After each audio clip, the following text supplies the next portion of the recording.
Hey, hey, hey, hey. Welcome to Chris Cook for You Too. I know it's been a long time since you've seen me, but I had to take a break. And not a 2 or 3 day break, but I needed to take me a long vacation.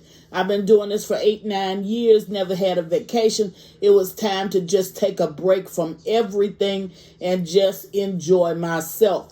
During that time, the break time, of course, I spent time with family and friends and definitely with my great grandson. But I also ended up catching COVID, got rid of COVID. Then I ended up going on a couple of mini vacations, and I just did some much needed rest. So I'm back. I have a lot of recipes for you that I want you to try, because I didn't stop looking at recipes and trying out different things that I wanted to try with you guys. So let's get started. Today I'm going to be making a strawberry cheesecake bar. It's real simple. There's absolutely no way you can mess this up. And you know my recipes are this way. If you do exactly what I do, you're going to get the same results that I get. So let me show you the ingredients that you're going to need to prepare this delicious, quick recipe that you can use for the upcoming holidays or just any time that you want something sweet, good, but yet very, very simple. You're going to need 2 cans of condensed milk. You don't have to necessarily buy the brand that I bought. You can buy any brand. Generic brand will work just as good. You're going to need some vanilla extract, cinnamon, some sugar, 3 eggs, very, very softened cream cheese. You're going to need 2 cans of crescent rolls, and down front you're going to need some fresh strawberries, and you're going to need some strawberry pie filling. Now your strawberry pie filling comes with a few little mini chunks of strawberries in it, but you want this to be healthy with strawberries. So we're going to add this to the strawberry pie filling, and then we're going to get the strawberries that we need. And we're also going to put a little bit of whipped cream on the top, but that's optional if you choose or choose not to do it. Now I'm going to go away and get everything prepared, and I'm going to be right back. But while I'm gone, go ahead and set your stove to 350 degrees, because you're going to cook this for roughly 30 to 45 minutes. And we're going to use the blender to blend everything. We're not going to be using the mixer, because I think you get better results when you're using a blender. So we're going to try this with the blender. Also, while you're gone away, I want you to go ahead and take the ratio for this particular recipe of sugar, white sugar, to cinnamon is going to be 2 to 1. So that would be 2 tablespoons of cinnamon, 1 tablespoon of sugar. So go ahead and mix up that. I'm going to use roughly a half of a cup of sugar. Well, a fourth of a cup of sugar is what I'm going to use. So the comparison to that would be 1/8 cup of cinnamon added to that. So it's not a large amount. So just go ahead and mix that up. And that's strictly going to be used for sprinkling purposes. So I'll go away, get myself together with all my ingredients, and I'll be right back.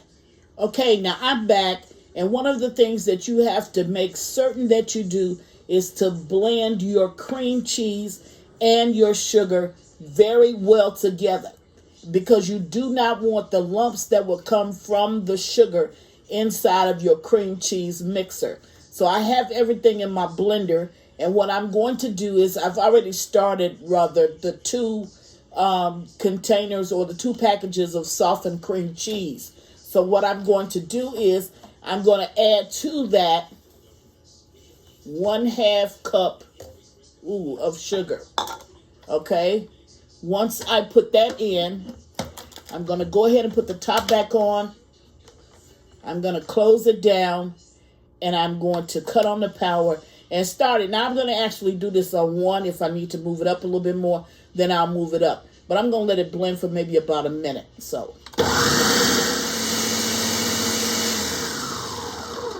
okay, now once this has blended well together, I'm going to go ahead and lift my top off. And I'm going to, at that point, I'm going to add my cream cheese to this. Now, in this container here, I've already mixed in my sugar and my cinnamon. Not a lot of sugar and cinnamon, but just enough for me to coat the crescent rolls once I put them into my baking dish. Now, this is 2 cans of whatever kind of condensed milk that you want to use, whether it be store brand or it be just a good brand like Eagles brand is actually what I'm using. So depending on which one it is, you have that. So I'm going to go ahead and add both of them.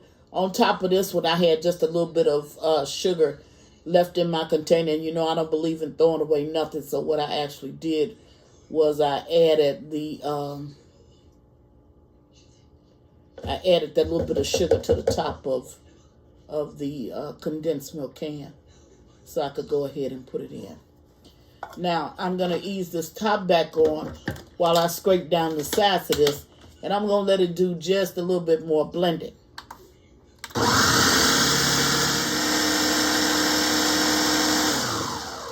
Okay, I'm going to stop this again. I'm going to lift up my top, add in the rest of my condensed milk. Like I told you, this is very simple. This is very easy. But I think that if you tried this recipe, you would truly enjoy it. And as you can see, it's not taking a lot of ingredients. It's only taking just a few ingredients. And everything is going over into your blender so you don't have a lot of cleanup. So at this point, I'm going to add one of my eggs. And this, I have 3 eggs, so it's like kind of like a 3-step process right here. So I'm going to let it blend a little bit, add the second one.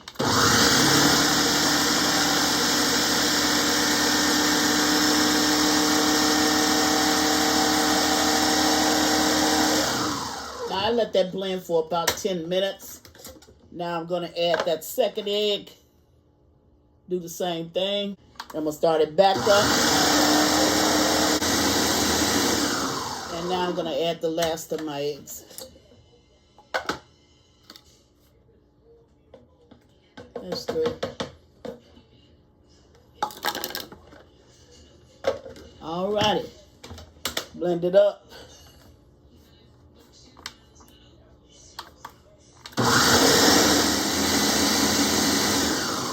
All right, now this is my filling.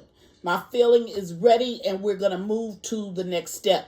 I'm going to sit this on the side, and I'll be right back to show you the next step. Okay, I came back because I forgot to add the vanilla.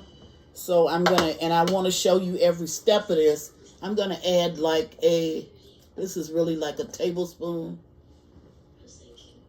and a half of vanilla.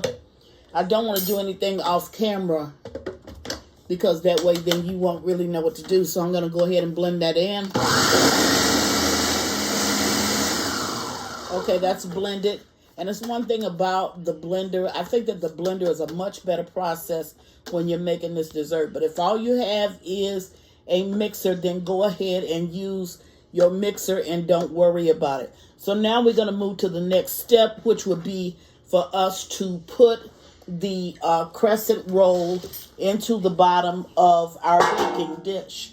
And here I have the pan that I'm going to use to bake this in. So I'm going to go ahead and get my dough ready, and I'll be right back. Okay, now I'm back, and I have 1 can of my crescent rolls. So I'm going to go ahead and take them out of my container.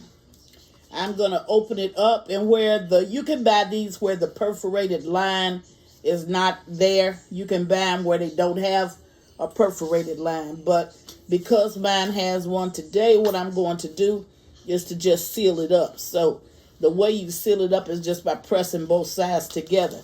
So I'm going to bring this up just a little bit. And then I'm going to press them together. And anywhere I have like a perforated line, very simple process. I'm just going to go ahead and press it together.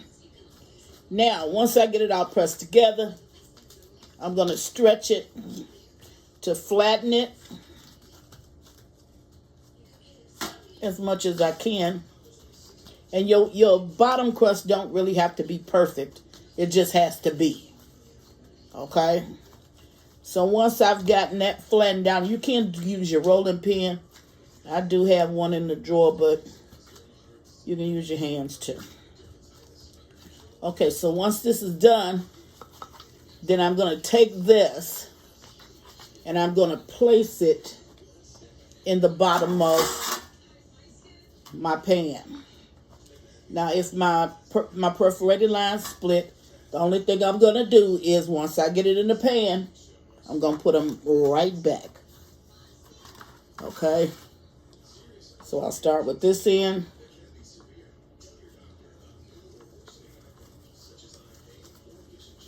And all you're really doing is just giving yourself a crust, or, at the bottom of the cheesecake bar. So instead of it really being like a cheesecake where you got the graham crackers on the bottom, no, you're going to have a buttery, flaky type crust on the bottom. And then I'm going to do the same thing on the other side. And I'm just going to seal that up just a little bit and do it the same way. Now, this doesn't have to be perfect because nobody's going to see it. But you do want to have some dough at the bottom. Okay. Now, once you really learn how to do this, you can get this done in no time flat. Okay, so that's done. Now what I'm going to do is to take my mixture of sugar and cinnamon, and I'm going to sprinkle it all over the bottom of my pan.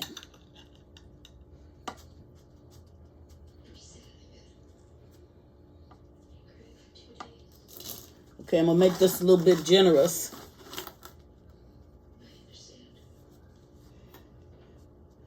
Okay, so I want you to see this. So I've covered that. Okay, now the next step that I'm going to do is I'm going to take my mixture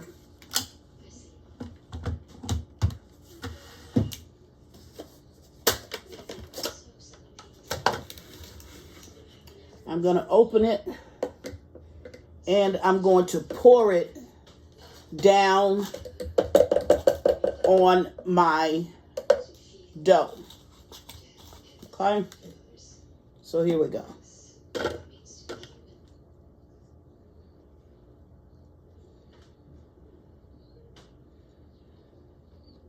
Now, as you can see, a little bit of my cinnamon and sugar came up, but that's fine because you want that taste. So that's fine. So once you get all of that into your container, then you can go ahead.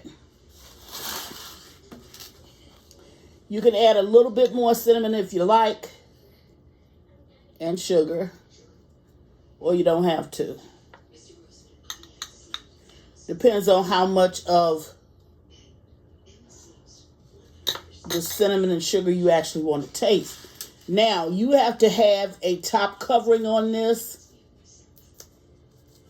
So you're going to do the same thing that you did for the bottom. Now you're going to do it for the top. So I'm going to take my dough, follow the same steps. I'm going to open it.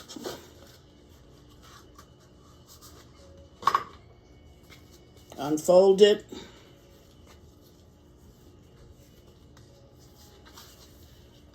And now I'm going to put it on the top.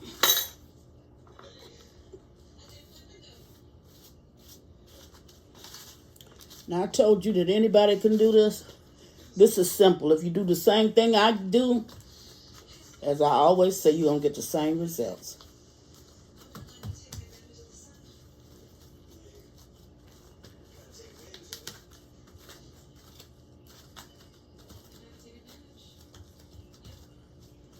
Okay.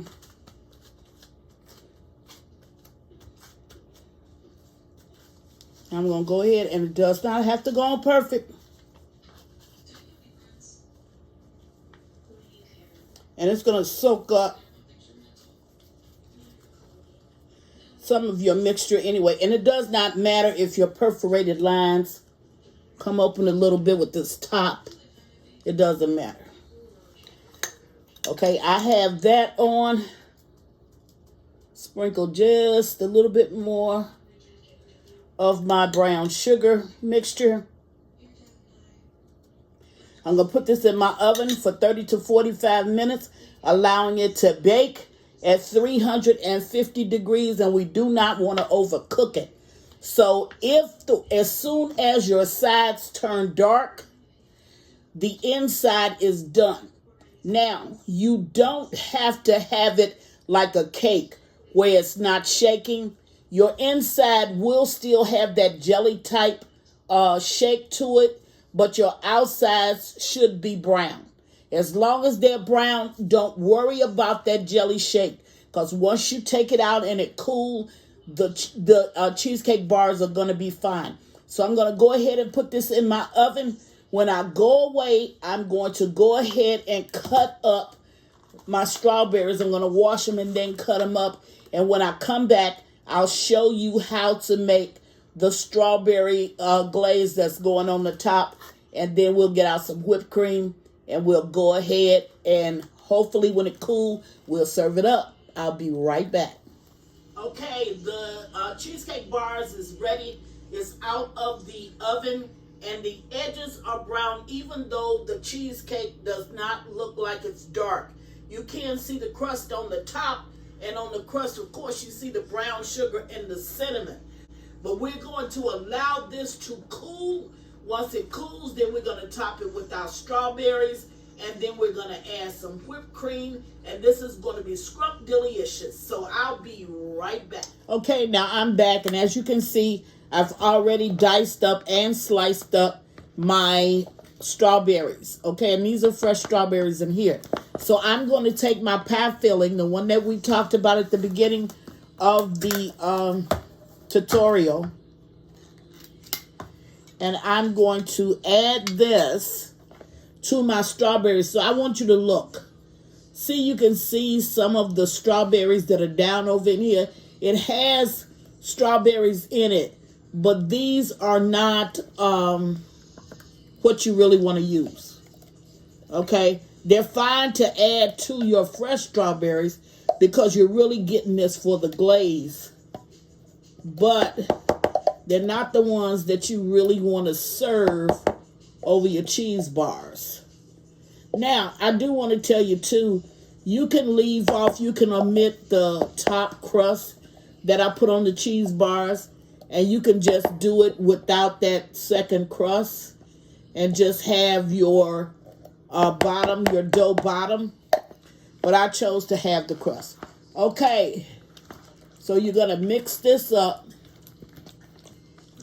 I want you to look at how delicious that really looks.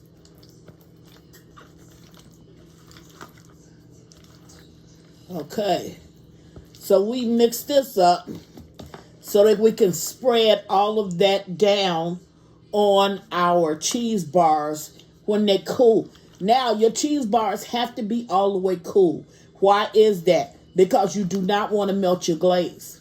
So you have to make sure that it's all the way cool before you actually put this down. Now, we'll be right back when the cheese bars cool. We'll coat it with the strawberries, add some whipped cream, and go ahead and grab up a taste. Be right back. Okay, now I'm back, and I'm getting ready to coat this. This is cool enough. So I'm going to go ahead and add my strawberry topping to it.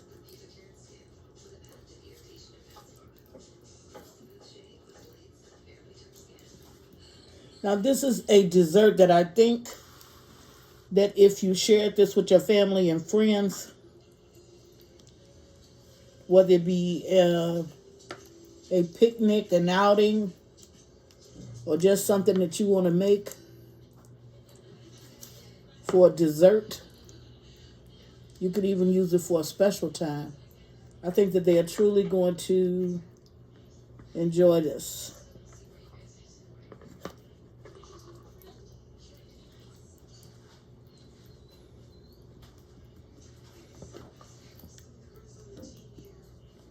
Okay, now you're going to spread this out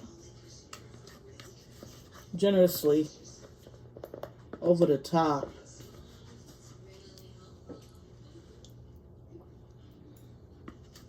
And you see how so much better the topping, the strawberries looked when you add the fresh strawberries to your glaze. Because it takes that glaze to a whole nother dimension. Okay. Alrighty. Now, if you love anything that's topped with strawberries, and especially if you love cheesecake with strawberries, this is the dessert to try. Now, you can cover this with cellophane, or you can cool it in your refrigerator for a little while, but I'm going to give it only a couple of minutes, and then I'm going to go ahead and cut you a slice of this so you can see exactly how it looks and how it came out. I'll be back in maybe about 5 minutes. Be right back. Okay, you always have trouble with the first slice, but I'm going to go ahead and try this with the first slice and see if we can actually get it out.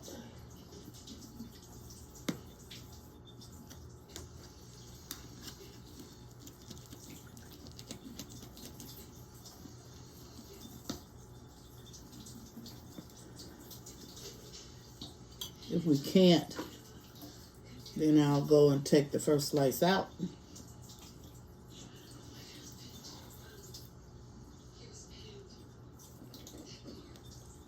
Then I'll bring it back. Oh, we got it out. There it is. We got that down on our plate.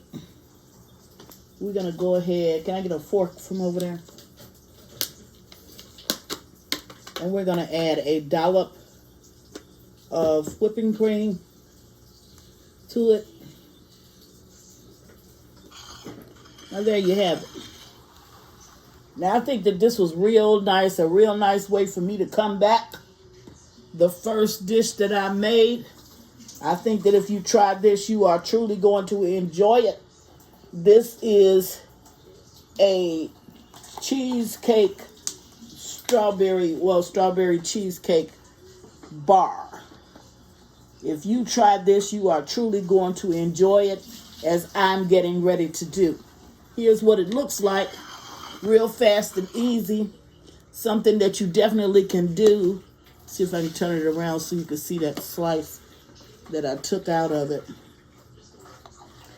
While you're doing that, I'm going to take me a little bite of it.